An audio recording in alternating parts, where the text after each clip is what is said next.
Isa itong mahabang paglalakbay na tanging ako at ang aking bisikleta lamang ang magkasama. Matagal, pwedeng abutin ng mga ilang buwan. Aahon at lulusong sa mga kalsada ng Pilipinas. Susuungin ang iba't ibang klase ng klima. Yayakapin ang tradisyon, kultura at paniniwala ng iba. Makikisalamuha sa iba-ibang klase ng lahi nating mga Pilipino. Bisaya man yan, Tagalog, Waray o Ilocano. Para maikot ang 82 probinsya ng ating bansang Pilipinas. Ang ruta ng makasaysayang paglalakbay. Kaya tara, samahan niyo kong pumadyak at bisitahin natin ang hilaw na ganda ng Pilipinas. At magtasin natin ang mahigit 3,000 kilometro ng Maharlika Highway, ang pangunahing kalsada ng bansang Pilipinas na nagdudugtong sa Luzon, Visayas at Mindanao. Ito ang ruta ng Philippine Loop Adventure. Piliin mo rin ang Pilipinas, kapulo ang kwintas ng pelas.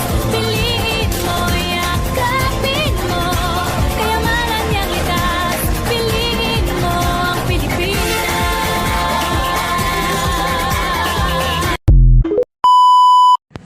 Good evening guys, nandito ako ngayon sa isa sa mga historical church ng ating bansang Pilipinas, ang Malolos Church o mas kilalang Barasuin Church. At dahil nga kuwang-kuwa ng YouTube ang inis ko kahapon, dahil lahat ng videos ko nung nag-North Luzon Loop ako ay nawala dahil nga sa allegedly violation na nagawa ko na copyright, totally deleted lahat ng takbo ko na yon. Kaya ito na talaga ang umpisa ng aking Philippine Loop Adventure. Ito ang kwento ng aking first day sa aking pag-ikot. Nagsimula ako pumadyak sa kabaan ng Felix Avenue kung saan malapit ako nakatira. At pagkatapos ng halos 1 oras na pagpadyak sa kainitan ng araw, ay narating ko rin ang Cubao. Binagtas ang mahaba at mataong kalsada ng EDSA o mas kakilalang Epifanio de los Santos Avenue na noon ay Highway 54. Kung tatanungin niyo ako ng personal, ayaw ko na talagang bagtasin ang ruta ng North Luzon Loop kasi kahit nakipikit ako, alam ko na ang kalsada. At pagkatapos ng mga ilang oras na kembot, narating ko na rin ang EDSA Balintawak kung saan diyan nakatayo mismo ang monumento ni Gat Andres Bonifacio.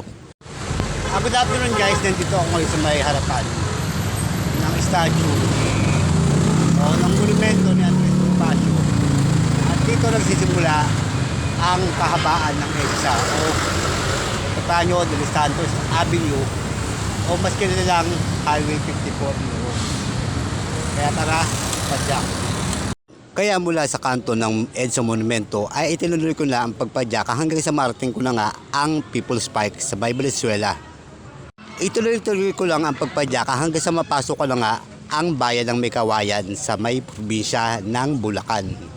At nadaanan ko nga ang malaking tarpaulin ng bagong pinoronahang Miss Universe Philippines 2024 na si Chelsea Ann Manalo. O nga pala, taga rito nga pala siya sa Mekawayan. At dumaan din ako sa bayan ng Marilao. Shout out nga pala kay Onyok at kay Kenneth na mga tropa ko dyan sa may Marilao, Bulacan. Hanggang sa marating ko na nga ang bayan ng Bukawi. Nag-side trip sa isa sa pinakamalaking arena ng ating bansa, ang Philippine Arena. At pagkatapos ko mag-side trip sa Philippine Arena, bumalik ako sa kalsada para pumadyak hanggang sa marating ko na nga ang bayan ng Balagtas.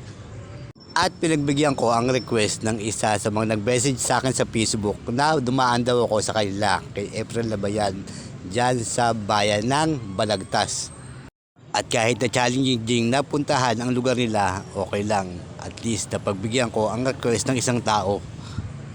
Naintindihan ko naman kasi na ang lugar talaga nila bahain kasi yung mga bahay dyan dating parte ng ilog.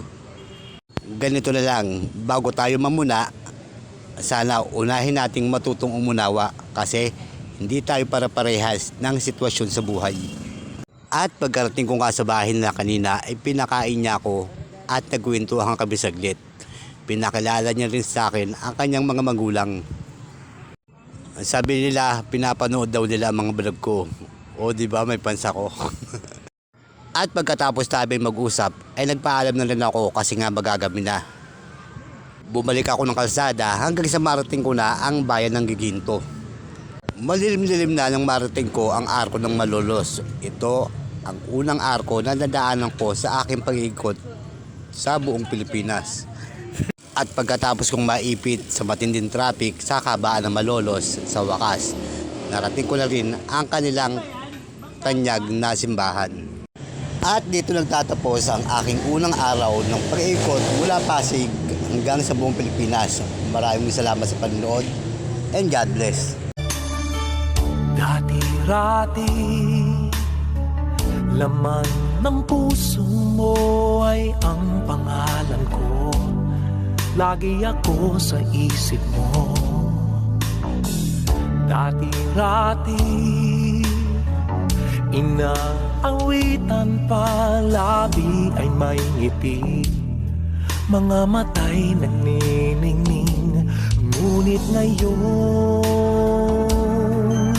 nagbago na. Nasaan na ang init ng pagsimba?